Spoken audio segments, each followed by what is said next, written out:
Fala galera, continuando o nosso estudo da hemodinâmica, agora nossa aula é sobre fluxo sanguíneo, pressão e resistência. Qual a relação entre esses parâmetros para a gente poder entender o fluxo da hemodinâmica, como que o sangue vai fluir na nossa circulação, como que esses elementos vão influenciar nesse fluxo, eles vão diminuir, eles vão aumentar o fluxo, o que vai acontecer? E como a gente já falou em outros momentos, o fluxo sanguíneo, o fluxo da hemodinâmica, vai se assemelhar em muitos momentos com qualquer outro fluxo hidráulico, com qualquer outro sistema hidráulico. E em qualquer outro sistema hidráulico, a gente deve entender parâmetros como a velocidade, a quantidade de fluxo, a pressão e a resistência do sistema hidráulico, do sistema vascular. Mas assim como num sistema hidráulico, a gente pode tratar esse sistema hidráulico, por exemplo, como um sistema aberto, como por exemplo, num sistema de uma cachoeira. Em uma cachoeira, o fluido vai sair de um ponto da cachoeira para o outro. No caso, é o ponto mais alto para o ponto mais baixo. Mas como que esse fluxo de um fluido acontece? Ele vai do ponto mais alto para o ponto mais baixo?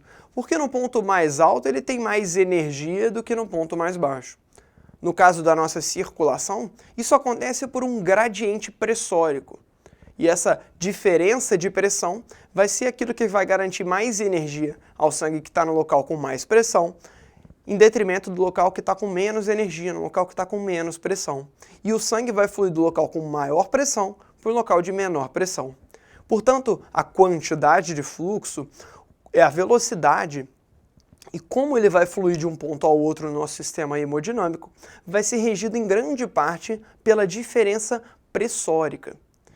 Mas quando a gente fala na cachoeira ainda, a gente está falando de uma diferença de pressão, de energia, mas a gente está falando também de elementos que minam essa energia, que vão furtar essa energia do sistema hidráulico, que é justamente esses galhos, a pedra, ou qualquer outro elemento que componha resistência ao sistema hidráulico.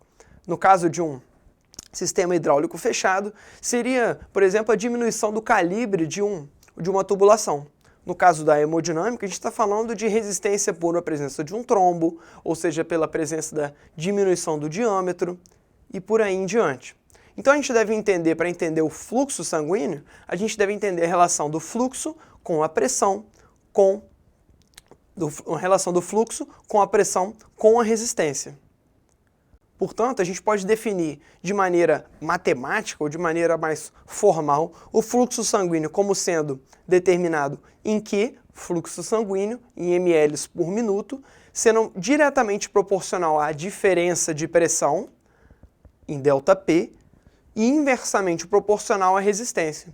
O que significa que se eu aumento a diferença de pressão, ou seja, eu torno a pressão muito maior em um ponto do que em detrimento de outro, eu aumento o fluxo. Pensa, por exemplo, no interior do seu ventrículo esquerdo. Quando você faz a contração isovolumétrica, você aumenta em grande quantidade a pressão no interior do ventrículo, o que faz com que o sangue flua do ventrículo esquerdo para a aorta. Isso porque a pressão no interior do ventrículo esquerdo é muito superior à pressão da aorta. Isso faz com que o sangue flua do ventrículo para a aorta. A quantidade de sangue que vai sair vai depender da pressão que você vai fazer sobre esse sangue. Aí um exemplo dessa diferença de ΔP para o fluxo sanguíneo. Da mesma forma, se eu imponho resistência ao fluxo sanguíneo, por exemplo, se eu aperto o meu braço, o sangue vai fluir muito menos do sistema venoso periférico para o sistema venoso central. O seu sangue vai ficar acumulado no seu membro, por exemplo. Já experimentou apertar o braço, ver que o braço vai ficando vermelho, mais arroxeado, por causa daquele sangue acumulado, porque você diminuiu o fluxo, aumentando a resistência. Agora, como que essa resistência acontece? Quais são os elementos que compõem a resistência? Bom, a resistência, assim como a gente definiu o fluxo sanguíneo, também pode ser definida por uma fórmula matemática. E a fórmula matemática auxilia a gente a entender melhor quais são os elementos que compõem tanto o fluxo quanto a resistência. Mas acontece que a resistência ao fluxo sanguíneo vai ter dois elementos principais, a resistência própria do sangue quanto a resistência dos vasos sanguíneos. E como que isso acontece? Vamos olhar lá para a fórmula. Acontece que a resistência ela é definida pela equação de Poiseuille. Esse francês ele montou essa equação que define quais são os elementos que vão impor a resistência ao fluxo sanguíneo. Na resistência definida como R, a gente tem elementos como o N, que fala sobre a viscosidade do sangue, sendo diretamente proporcional à resistência, bem como o tamanho do vaso. Conforme eu aumento o vaso, eu aumento a resistência à passagem do sangue. Existe um fator multiplicador de 8 e a resistência vai ser inversamente proporcional ao π vezes o R elevado à quarta potência. O R vai ser o raio do vaso, ele é inversamente proporcional à resistência e elevado à quarta potência. Portanto, repara como é que se eu altero em 50% o raio, se eu reduzo em 50% o raio, eu aumento em 16 vezes a minha resistência. Então, repara como é que a importância do raio, do tamanho, do diâmetro do vaso para a resistência, para o fluxo sanguíneo. Porque se eu diminuo o raio, eu diminuo o diâmetro, eu aumento a resistência em muitas vezes, consequentemente eu reduzo em muitas vezes o fluxo sanguíneo. Porque anteriormente a gente viu que na forma do fluxo, a gente leva em consideração a resistência. Além disso, a viscosidade do sangue chama muita atenção, porque se eu tenho um sangue com hematócrito maior, um sangue mais viscoso, mais rico em células, ele é mais viscoso, ele é mais difícil de passar pelo meu sistema vascular. Pensa quando você está tomando um suco, por exemplo. Se for um suco de limão, aquele suco vai estar muito mais tranquilo de beber. Por exemplo, você vai beber pelo canudo, aquele suco e vai puxar normalmente. Agora, experimenta beber um suco de manga pelo canudo. Vai ser muito mais difícil, é um suco muito mais viscoso. Ou então um milkshake, é a mesma coisa. Vai impor muito mais resistência à passagem do fluxo daquele fluido. E no sangue não é diferente. Conforme eu aumento o hematócrito, eu aumento a viscosidade e eu aumento a resistência. Seguindo adiante, quando a gente fala em resistência à passagem do sangue, a gente está falando da resistência de todo o sistema vascular. Essas artérias aqui, esses tracinhos, representam as artérias de todo o corpo. E quando eu somo as resistências de todo o corpo, a gente encontra o que a gente chama de resistência vascular periférica. A resistência vascular periférica, ela vai ser o que vai reger muitas vezes a pós-carga, ou seja, aquela força contrária à contratilidade do coração, que impede que eu consiga propelir o sangue para fora do meu ventrículo esquerdo. Então é a resistência que o sistema arterial impõe sobre o meu sistema cardiovascular, ou seja, sobre o meu sistema cardíaco. É a pós-carga que a gente tanto fala na função cardíaca. E por que isso diz respeito ao sistema arterial? Porque lembra que o sistema venoso, ele não é dotado de tanto músculo liso assim, não tem tanto tecido elástico assim. Por isso, ele não consegue impor tanta resistência.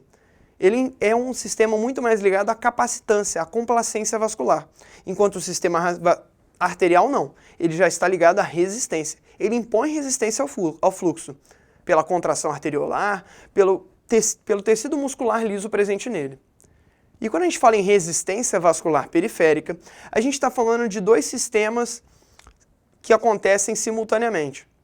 Não que pode acontecer ou em um ou em outro, mas em determinados órgãos acontece de uma forma e em outros locais de outra forma. A gente está falando dos sistemas em paralelo e em série. Em série, a gente está falando de um sistema... Na verdade, quando a gente fala em sistema em série e em paralelo, a gente está falando em algo semelhante àquele sistema elétrico que a gente aprendeu no ensino médio. Lembra que a gente tinha as resistências em série e as resistências em paralelo. Essas diferenças de série e paralelo vão ter diferenças na resistência total. E a gente vai entender isso melhor agora. A resistência em série, ela fala de um arranjo vascular de um único órgão. É provavelmente o que você mais conhece. Então você tem uma artéria principal que vai se dividir em artérias menores, arteríolas, capilares, até chegar a uma veia principal. Então eu fui de maneira linear, de uma artéria principal para uma veia principal. Então quando eu falo na resistência total desse sistema, você concorda que eu posso falar no somatório de todas essas resistências de maneira linear? Porque eu tenho a resistência da artéria principal, da arteríola, do capilar, das vênulas e das veias principais. Portanto, eu posso ir somando todas essas resistências para poder encontrar uma resistência total. E se eu aumento ou diminuo uma dessas resistências, pela vasoconstricção, por exemplo, eu vou alterar de maneira direta a resistência total desse sistema. Agora, se eu estou falando de um arranjo em paralelo, eu estou falando de um arranjo dos vasos como os ramos de uma artéria. Por exemplo, a artéria aorta, ela vai se dividir em ramos cada vez menores. Na artéria tronco braquicefálico, artéria mesentérica. Então, em artérias ilíacas, artérias cada vez menores. Então, a gente está falando de uma artéria principal que se divide em várias artérias menores, bem como divide a sua resistência por essas artérias, até porque é um sistema fechado. Então, se eu tenho uma artéria principal que divide o sangue em várias outras artérias menores, consequentemente, eu reduzo a minha resistência em todas, eu divido toda essa resistência em resistências menores. E lembra como é que a gente faz o cálculo da resistência no sistema elétrico? Vai ser a mesma coisa aqui. Portanto, a gente está falando de uma artéria principal que divide a sua resistência em artérias menores. E o cálculo dessa resistência em paralelo vai seguir aquele mesmo princípio, da artéria principal para artérias menores, seguindo o princípio da resistência total, sendo igual a 1 sobre a resistência 1, mais 1 sobre a resistência 2, 1 sobre a resistência 3 e por aí em diante. Portanto, repare que se eu adiciono uma nova resistência, eu estou dividindo ainda mais a resistência total por mais um vaso que eu inseri no sistema. A resistência total vai ser dividida em ainda mais vezes. Portanto, repara nessa diferença que a gente tem entre um sistema em paralelo e um sistema em série. Chama atenção para a diferença que eles têm anatômica mesmo, porque não é que um sistema pode ser um ou pode ser outro. É apenas uma forma fisiológica da gente entender como que ocorre a redução dessa resistência. E como que, se eu ocluo uma artéria que tem uma divisão de resistência que tem uma divisão de resistência em paralelo, eu vou ter uma certa compensação, porque essa resistência vai ser redividida entre as outras artérias. Seguindo adiante, agora a gente deve entender o conceito da velocidade do sangue. Porque esse fluxo sanguíneo vai correr nos meus vasos sanguíneos, adquirindo uma certa velocidade. A gente deve entender o que influencia essa velocidade. Bom, a minha velocidade vai ser denominada por V e vai ser diretamente proporcional a Q, que a gente viu que é o fluxo sanguíneo, e ser dividida, ou seja, inversamente proporcional à área transversal do vaso. Portanto, se eu aumento o fluxo, eu vou aumentar, consequentemente, a velocidade sanguínea para uma mesma área. Agora, se eu aumento a área transversal, consequentemente, eu aumento o meu vaso sanguíneo e eu diminuo a velocidade. Isso pode parecer confuso, mas lembra quando você brincava de mangueira quando era criança, por exemplo? Você pegava a mangueira, tentava atingir alguém com a água, não conseguia, fazia o quê? Colocava o dedo na ponta da mangueira. Quando você coloca o dedo na ponta da mangueira, você está diminuindo a área transversal daquele vaso, daquele conduto.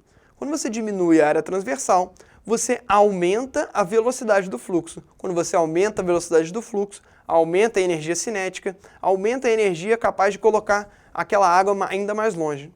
Portanto, aquela brincadeirinha que você fazia quando criança ajudou agora você a entender como que a velocidade ela é regida em função da área transversal. Agora vamos para um exemplo da vida real para a gente entender mais ou menos como tudo isso funciona. Repara que eu tenho um determinado fluxo fixo de 10 ml e a gente vai ver como que isso varia em função da área, do fluxo e da velocidade. Então eu tenho 10 ml em uma artéria de grande calibre, por exemplo, a artéria aorta, que vai se dividir em artérias menores. Essa artéria aorta tem uma área transversal fixa de 1 cm². Vale lembrar que a gente está usando apenas de exemplo esses valores, não necessariamente ele condiz com a realidade, tá? É apenas para ilustrar, mas a proporção ela está correta. Voltando, a área transversal vai ser de mais ou menos 1 cm², enquanto o fluxo a gente pode falar que é de 10 ml. Porque lembra que a gente fixou o fluxo em 10 ml. E a gente define a velocidade como sendo de 10 centímetros por segundo, fazendo a conta com as fórmulas que a gente viu anteriormente. Agora, lembra que a artéria aorta vai ser dividida em paralelo em outras artérias. E o que vai acontecer quando a gente faz essa divisão? A área transversal vai aumentar muitas vezes. Por exemplo, ela vai de 1 cm² para 100 cm². Então, olha como é que a área aumentou em grande quantidade. Mas o fluxo ainda é o mesmo. Preste atenção nisso. E olha como a velocidade é muito menor. Antes era 10 centímetros por segundo, agora é 0,1 centímetros por segundo.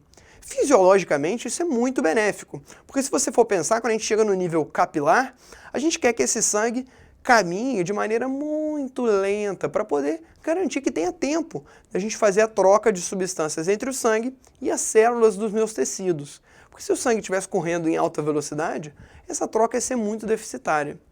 E você pode pensar, bom, se eu diminuir o diâmetro nessas artérias que agora são pequenininhas, eu tenho capilares, Vitor, como é que pode ter diminuído tanto a velocidade? Bom, lembra que a velocidade é o fluxo em função da área transversal.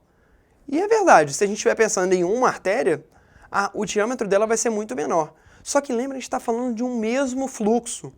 E se eu estou dividindo 10 ml em várias artérias, elas podem até ser de calibre menor. Mas olha como é que a área transversal delas somadas é muito maior. A gente está falando de uma área 100 vezes maior. Ou seja, eu aumento em muito a área transversal. Quando eu aumento em 100 vezes a área transversal, por ser inversamente proporcional à velocidade, eu diminuo a área transversal em 100 vezes, eu diminuo a velocidade em função da área transversal, ou seja, eu reduzo a velocidade em 100 vezes também. Portanto, fica atento para não cair nessas pegadinhas de diminuição do raio com diminuição da área, com aumento da área transversal e manutenção do volume. Agora, lembra que a gente falou que o fluxo segue como se fosse uma cachoeira? Agora repara que a cachoeira ela segue um fluxo mais ou menos homogêneo aqui na parte superior, mas quando acontece a queda d'água, o fluxo dela é turbilionar. Repara como é que ele é turbulento, ele é movimentado, ele não é mais tão homogêneo. No nosso sangue acontece algo parecido, porque a gente tem dois regimes principais de fluxo, o regime laminar e o regime turbilionar. Esses dois tipos de regime, eles vão acontecer em diversas situações. Porque quando eu tenho um fluxo fluindo de maneira mais branda, sem muita energia sendo inserida nele, ele vai fluir com os vetores de velocidade paralelos, bem organizados uns aos outros, do centro para a extremidade do vaso, sendo o vetor velocidade do centro muito superior ao vetor velocidade da parte mais periférica do vaso. Agora, quando a gente fala em fluxo turbilionar, a gente está falando de um sangue que que perdeu muita energia nessa forma de fluxo turbulento, ou seja, desorganizado. Quando a gente ouve os sons de Korotchkov ao aferir a pressão arterial, a gente está vendo justamente isso. A gente ocluiu o vaso ao inflar o manguito, e ao desinflar o manguito, o sangue está saindo de um vaso grande, passando por uma extremidade menor e saindo turbulento. São os sons de Korotchkov. É justamente a forma sonora da energia que está sendo dissipada nesse fluxo turbilionar que a gente está ouvindo. E a gente define o grau de turbilionamento por essa fórmula aqui, ó, o número de Reynolds. O número de Reynolds ele vai ser influenciado pelo diâmetro do vaso, pela densidade do sangue, ou seja, pela viscosidade, pela velocidade do fluxo sanguíneo e por aí em diante. Mas o que eu quero dizer com isso? Eu quero dizer que alguns fatores vão ser importantes para a gente entender o turbilionamento do sangue, principalmente a viscosidade do sangue e a velocidade de fluxo. Isso porque se eu tenho um sangue que flui muito mais rápido, a tendência vai ser que ele flua de uma natureza muito mais laminar, muito mais turbilionar, que o número de Reynolds dele suba, fica muito alto, próximo de 3.000, por aí em diante. Agora, se eu tenho um sangue muito viscoso, a tendência é que ele siga um fluxo mais laminar e menos turbilionar. Até porque se eu tenho um sangue com um hematócrito menor, a tendência dele ganhar energia e ficar turbilionado, perder energia sobre a forma do turbilionamento, é muito maior. Se eu tenho um trombo intraarterial, por exemplo, a chance dele ficar turbilionado é bem maior. Só pensar no suco de limão e suco de manga. É mais fácil você mexer o suco de limão ou o suco de manga? O suco de manga você mexe e ele continua meio grosso, você não consegue misturar muito bem. O suco de limão você faz pouca força, aquele suco fica todo turbilionado. É o mesmo princípio. Agora, cuidado para não pensar que se você diminuir o diâmetro, você vai diminuir o número de Reynolds. Porque se você diminui o diâmetro, lembra que você está aumentando a velocidade pela quarta potência. Então, se eu diminuo o diâmetro, eu aumento a velocidade muito mais vezes do que eu diminuo o diâmetro. Portanto, se falar em diminuição do diâmetro vascular, você deve pensar em aumento da probabilidade de turbilhonamento, e não o contrário, principalmente por estar envolvendo a velocidade nessa fórmula de Reynolds. Então assim a gente entendeu diversos parâmetros da hemodinâmica, importantes para a gente entender os diferentes regimes de fluxo e como que isso vai acontecer, se vai acontecer mais rápido, mais devagar, o quanto de fluxo vai haver e por aí em diante. Muito obrigado e até a próxima.